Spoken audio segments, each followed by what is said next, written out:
Hey, what's up, y'all? Y'all know my slogan. I don't know it all,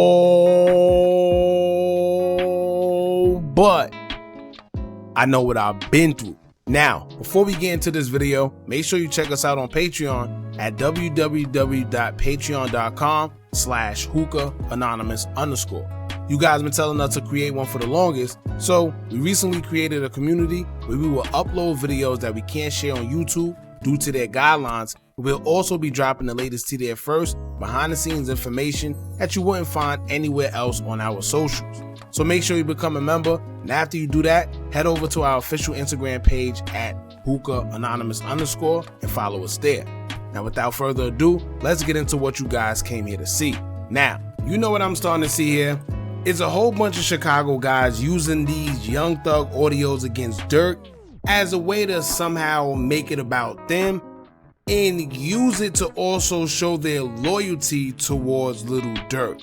Like, I don't know about y'all, but you would have thought Durk bought houses for the whole projects, right? The way everyone is coming out the woodworks and coming at Young Thug.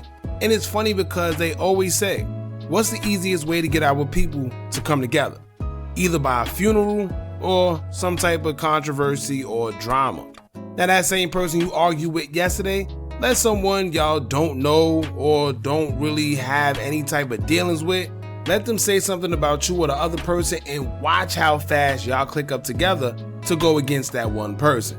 Now when it comes to this Durk situation, I personally think everyone's just trying to use this to their benefit, which some of these same people was acting like they wasn't even feeling Durk prior to this, right? But y'all know what?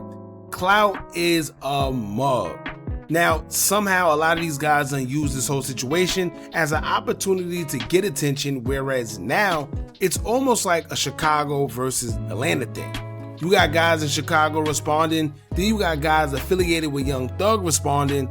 Like, what's going on here, y'all? But once again, that clout is one hell of a drug. But on another note, here we have Lil Zay Osama. Now, before we even get into what he had to say about Young Thug concerning Durk, I'm confused, because despite Lil Zay Osama beefing with almost everyone associated with 600 in Chicago, period, a little bit of that spilling into oblock with other factions, I wonder how is he expecting to still have a good relationship with Lil Durk? Maybe he knows something that we don't.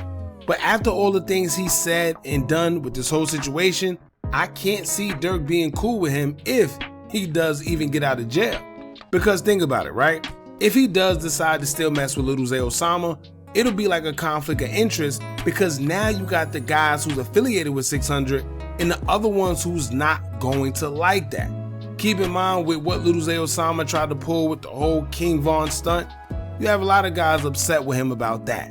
So with Durk claiming that Von is his brother and having ties to the same guys that Zay chose to diss, I don't see how he would get out and mess with Zay. Keep in mind, Zay also came at THF 46. Now, as y'all know, Bezu and Durk is really tight, so that's another relationship jeopardized if Durk get out and does decide to still rock with Lil Zay Osama. And I don't think he's willing to throw away friendships with guys he knew for years for someone he just met not too long ago, no matter how much they bro each other. Now, I mention all this because Lil Zay Osama will call himself going at Young Thug and speaking up for not just the situation surrounding Lil Durk, but he's also talking about how Chicago is as a whole. He's basically saying that Chicago don't stick together, nobody's doing anything to help one another, and he even went back to saying that this is not the Chicago that he knows from when guys like Bump J and other OGs had it in a chokehold. He called Lil Durk to go in the whole 9 yards.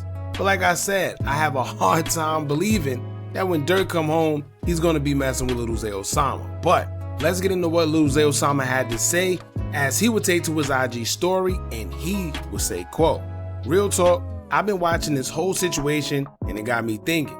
I get it, street ish happens. There's politics in this game. I'm not perfect and I've been in situations too. But when I heard that call where Thugger said, I did a lot for Lil Durk when his career wasn't going well, and I did too much for you, then said, cut that cap ad ish out, that opened my eyes.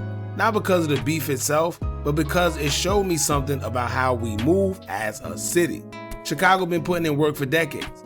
Durk been carrying the city way before a lot of rappers even knew the game. But somehow we still end up in spots where people from other cities feel like they made us or like we owe them something. That's because our ecosystem is broken. Back in the Bo Deal BSM and Bump J days, that type of disrespect wouldn't slide. Then he would take to his next slide and he would say, quote, "It hit me different because I realized we don't support each other the way other cities do." Look at Detroit, Memphis, even smaller cities. When one of their artists blows up, the whole city backs them. They jump on remixes, repost their music, bring each other on tour. That's how you build something strong. We already got everything we need right here in Chicago, every style, every sound, the producers, the engineers, the videographers. But we've been moving too separate instead of moving together. So when outsiders come in, we show love like it's their second home. And too many times it ends with disrespect, like what we saw with Schmurd. This showed me that if we don't back each other up, we leave space for outsiders to feel like they could play with what we built. I'm not perfect, but I'm learning, and what I learned is this: Chicago gotta support Chicago. When one of us drops, we gotta post it. When one of us wins, we all gotta celebrate it. It isn't much to ask for us to win together.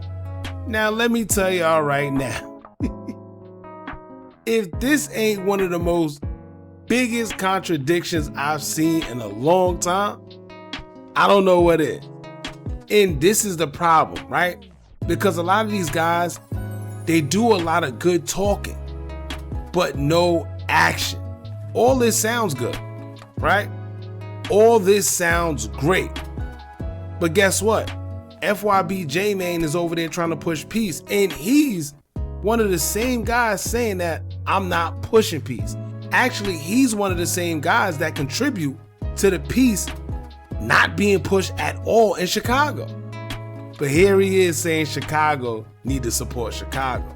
Let me tell you, one of the main reasons Chicago don't support Chicago is because right now Chicago is a full-out war. It's like a battlefield. Nobody knows who to trust. Everybody talking about backdoor this, backdoor that. So when you say we don't support one another, it's because a lot of them don't support each other because that same drill culture that he pushes within his music as well is one of the main reasons why, right? Like, this can't be the same man that just went live and saying F bite down, F the whole 600, he don't care, it's war, if you see him it's on site, they know not to play, we spank this one, that one, right? So this is what I say, man, all the time. A lot of these guys, they talk a good one, but when it comes to situations like this, it's about action. And when it comes to the whole Young Thug and Lil Durk thing, to be honest with you, it wasn't disrespect. It was just a man venting about how he feels about a situation concerning another man that just so happened to be from Chicago. It just so happened that it got leaked. But these are conversations that guys have with each other all the time. All he said was, yo, he's screaming free Thug, but this man ain't clearing none of my songs. Right? It's simple as I do not blame him. Not to mention, then when you go back, because this is social media, of course, they done found a verse where Lil Durk is basically calling rappers goofies and saying he get paid for a verse, but he's not clearing it. So, at some point, we got to start taking accountability. Stop just always pointing the finger. It's not about disrespect. When you have a man saying, yo, I'm not clearing no verses, these rappers goofy. And then when you hear another man saying that he actually didn't clear the verse on a couple of songs, how are you going to say that man wrong? Right? Let me tell you, man, at the end of the day, y'all, forget all that. It's about action instead of talking. If guys want to change, they simply just have to change. Don't change when you want to. Don't change when it's more conducive or benefit to you, because that's not fair to others. Everyone got to be on one page, and if they're not, then guess what? It's never gonna work. Simple as that. So y'all jump in the comments, let me know what y'all think about this, man. How do y'all feel about what Lil Zay Osama said? Do you agree? As y'all know, I'm not right all the time, so my opinion is my opinion. Y'all let me know what y'all think in the comments. Maybe it may differ, maybe it's better. Who knows, man? Don't forget to like, comment, share, and subscribe. Hit that bell so you're notified every time we drop new content. And remember, as long as you keep on watching, I'ma keep on dropping. I'm out.